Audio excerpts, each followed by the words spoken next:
আসসালামু আলাইকুম প্রিয় ভিউয়ার্স, কেমন আছেন আপনারা? আশা করি মহান আল্লাহ তাআলার রহমতে ভালো আছেন।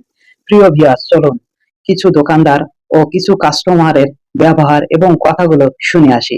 আমাদের কাছে এক দোকানদার একটি স্বরলিপি পাঠিয়েছে, আমি যেন আপনাদেরকে তা পড়ে শোনাই। শুনুন আপনারা। বাকি দেওয়া বন্ধ, বাকি দিলে কাস্টমারের সমস্যা, কাস্টমার অসুস্থ হয়, কাস্টমারের কেউ না কেউ মারা যায়, কাস্টমার অ্যাক্সিডেন্ট হয়, কাস্টমারের বেতন পায় না, কাস্টমারের মা বাবা হাসপাতালে থাকে, কাস্টমারের কিস্তি থাকে, কাস্টমারের ফ্যামিলির সমস্যা হয়, কাস্টমারের কাজ হয় না, কাস্টমার তার দেখা পাওয়া যায় না, দোকানদারের ব্যবহার খারাপ কাস্টমার বলে, দোকানদারের বাজে লোক কাস্টমার বলে, দোকানদার বাজে ব্যবহার করে দোকানদার বলে, অনেক কিছু অনেক সমস্যা কাস্টমারের হয়ে থাকে, ইত্যাদি আরো বহু সমস্যা সৃষ্টি হয়। সুতরাং বাকি দিয়ে কাস্টমারের এত সমস্যা করা আইনত দণ্ডনীয় অপরাধ বলে মনে করছি। এই কথাটি লিখছে এক দোকানদার। প্রিয় ভিউয়ার্স, ভালো থাকবেন, সুন্দর থাকবেন। এই কথাগুলো কারো মনে কষ্ট দেওয়ার জন্য না।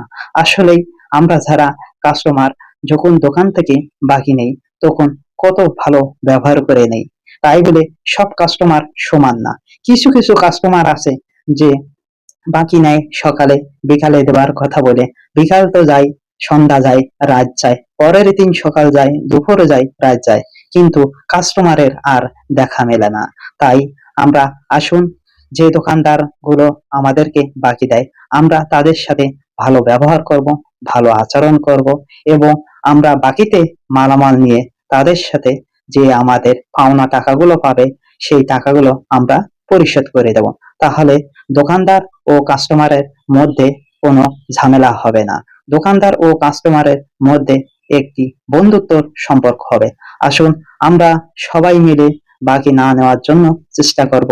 তারপর অনেক ক্ষেত্রে আমাদেরকে বাকি নিতে হয়, বাকি নেব, ঠিক টাইম মতন দোকানদারের টাকা আমরা পরিশোধ করে দেব। সবাই ভালো থাকবেন, সুন্দর থাকবেন, নিরাপদে থাকবেন। সবার প্রতি মঙ্গল কামনা রইল। আল্লাহ হাফেজ। আল্লাহ হাফেজ।